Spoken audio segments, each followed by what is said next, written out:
श्री स्वामी समर्थ. मी Suvarna daily ब्लॉगमध्ये तुमचं खूप खूप स्वागत करत आहे. शुभ सकाळ सगळ्यांना. सुंदर दिवसाची सुरुवात स्वामींच्या सेवेपासून आणि दर्शनापासून झालेली आहे. आजच्या व्हिडिओमध्ये तुम्हाला छान अशी रेसिपी पाहायला भेटणार आहे. त्या अगोदरती आपल्या चॅनलला कोणी सबस्क्राईब केले नसेल तर सबस्क्राईब करून घ्या. चला तर व्हिडिओकडे वळूयात. जागतिक आंतरराष्ट्रीय योगा दिन या निमित्ताने आयोजित केलेल्या Hirkani club yoga gym classes यांच्यातर्फे बुलेश्वरला छान असं योगा सेक्शन झालं. खूप मस्त वाटलं. प्राणायाम, आसन, त्याचसोबत सूर्यनमस्कार करून परत घरी आलो. घरी आल्याच्या नंतर मला जायचं होतं माझ्या मुलाकडे. त्यासाठी स्नॅक्स बनवते आहे. स्नॅक्समध्ये आज मला बनवायचा होता मक्याचा चिवडा. खूप काही बनवायचं मला प्लॅनिंग डोक्यात होतं, पण कामाच्या नियोजनामुळे हे सगळं फिसकटलेलं आहे. बाकीचे सगळं रेडीमेड घेणार आहे. फक्त मक्याचा चिवडा हा त्याला खाण्यासाठी घरी बनवते. त्यासाठी मी इकडं कच्चे मकई घेतलेले आहेत. ते इझिली मार्केटमध्ये अवेलेबल होतात. तिकडे तेल गरम करायला ठेवले कढईमध्ये. तेल गरम झालं की जो पॅकेटमध्ये चिवडा होता तो तळून घ्यायचा आहे. तेल खूप छान गरम झाल्याच्या नंतरच हे असे उमलतात, नाहीतर ते उमलत नाही. त्यामुळे छान असं कडक तेल कडवून द्यायचं. त्यानंतरच मग मक्याचं चिवडं तळायला घ्यायचं. जर तेल गरम नसेल तर मग ते मके कच्चे असे लागतात.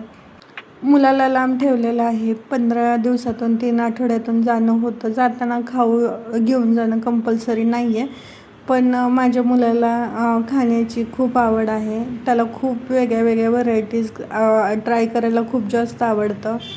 घरी असताना पण मी त्याच्यासाठी खूप काही वेगळं बनवून ट्राय करायचे आणि त्याला खायला द्यायचे.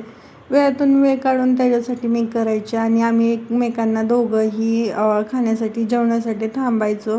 ह्या गोष्टी खूप साऱ्या मिस होतात. खूप वाईट वाटत असतं काळजाचा तुकडा आपला लांब ठेवायचा म्हटलं की, पण काय करणार, नाईलाज आहे. त्यांच्या भविष्यासाठी, त्यांच्या करिअरसाठी हे पण करणं गरजेचं असतं. इकडे आपला छान असं मक्याचा चिवडा तळून झालेला आहे. हे खूप तेलकट व्हायला नको, त्यामुळे मी पेपरवर अंथरून घेतलं आहे, म्हणजे जेणेकरून त्याचं तेल कमी होईल. त्यानंतर आपल्याला शेंगदाणे जे आहेत ते अगोदर निवडून घेतलेत, त्यानंतर तळायला घेतलेले आहेत.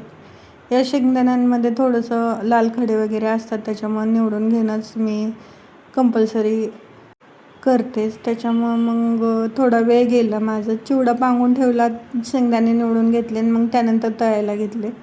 हे रात्रीच्या 11 वाजता मी करत होते, कारण की शॉपवरून आल्याच्या नंतर स्वयंपाक झाला, जेवण झाले आणि त्यानंतर मग हे करायला घेतलं. शेंगदाणे छान असे तळून झाल्याच्या नंतर मग मी इकडं हिरव्या मिरच्या होत्या त्या तळून घेतल्या. हिरव्या मिरच्या ऑप्शनल आहे, टाकायचं असलं टाकू शकता, नसेल टाकायचं तर नाही टाकलं तरी चालतं, पण एक फ्लेवर किंवा टेस्टसाठी चांगलं असतं, त्यामुळे मी इकडे टाकून घेतलेल्या आहेत. मिरच्या तळताना फक्त एकच करायचं आहे, त्या मिरच्या एकदम कडक तळून घ्यायच्यात, म्हणजे जेणेकरून त्या ओल्या राहणार नाहीत. आणि ओल्या राहिल्या नाहीत की मग चिवडा एकदम चांगला राहील. जर मिरच्या ओल्या राहिल्या की तो साधा यायला चालू होईल चिवडा. त्याच्यामुळं मग मिरच्या एकदम कडकच तळून घ्यायच्यात. मिरच्या तळून झाल्याच्या नंतर कढीपत्ता घेतलेला आहे. खूप छान कढीपत्ता होता गावरान, आणि त्यानंतर तो वॉश करून घेतल्यावरती एकदम छान असा टवटवीत दिसत होता. आणि कढीपत्त्याचा सुगंध सगळीकडे दरवळत होता तळायला घेतल्याच्या नंतर, कारण की तो इतका फ्रेश आणि ताजा आणि गावरान कढीपत्ता होता. मिरच्या, शेंगदाणे याचा सगळ्यांचा फ्लेवर चिवड्यामध्ये एकदम भारी आला होता.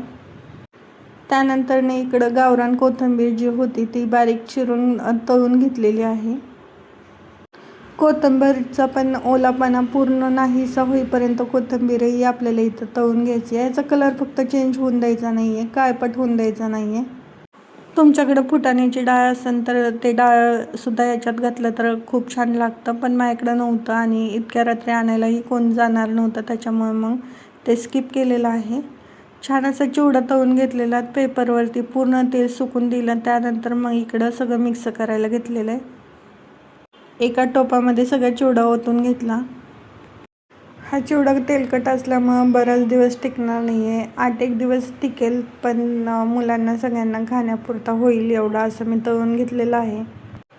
चिवडा टोपात काढून झाल्याच्या नंतर याच्यामध्ये आपल्याला जे इन्ग्रेडियंट शेंगदाणे, कढीपत्ता, कोथिंबीर जे तळून घेतलं होतं ते आपल्याला याच्यात एकत्रित करून घ्यायचं आहे.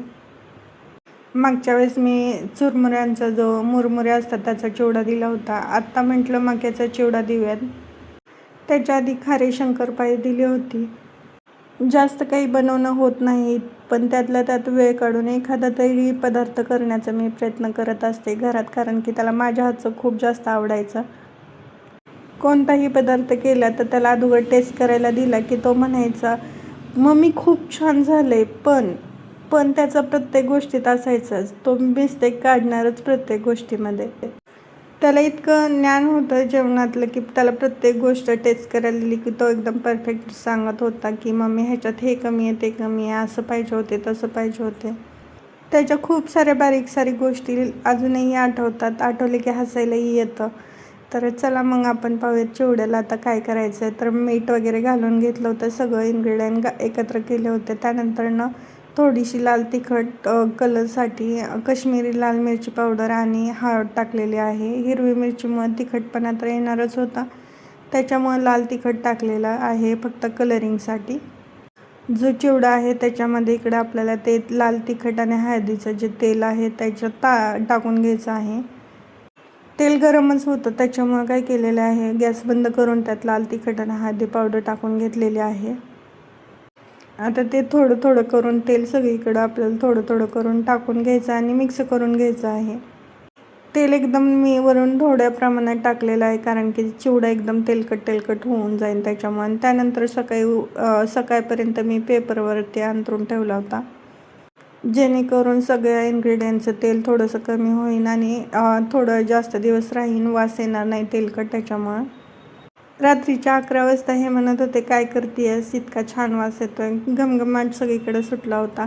ह्याच्यात स्पेशली काही मसाले वगैरे काही ॲड केलेलं नाही आहे, फक्त कढीपत्ता, मिरची, शेंगदाणे इतकंच घालून म्हणजे चिवडा बनवला होता. पण टेस्ट आणि वास इतका छान येत होता, दिसायला पण तुम्ही पाहू शकता एकदम टेम्पटिंग दिसत होता की खाणाऱ्यांनी पटकन खायला पाहिजे, इतका छान झाला होता हा. तुम्ही पण कुठे प्रवासामध्ये जाणार असाल तर हा नक्की मक्याचा चिवडा ट्राय करा. खायलाही खूप टेस्टी लागतो आणि दिसायलाही खूप छान लागतो, खूप तामझाम लागत नाही याच्यासाठी. तर कशी वाटली रेसिपी नक्की कमेंटमध्ये सांगा. व्हिडिओ जर आवडला असेल तर लाईक, शेअर, सबस्क्राईब करायला विसरू नका. भेटूयात पुढच्या व्हिडिओमध्ये. Bye bye.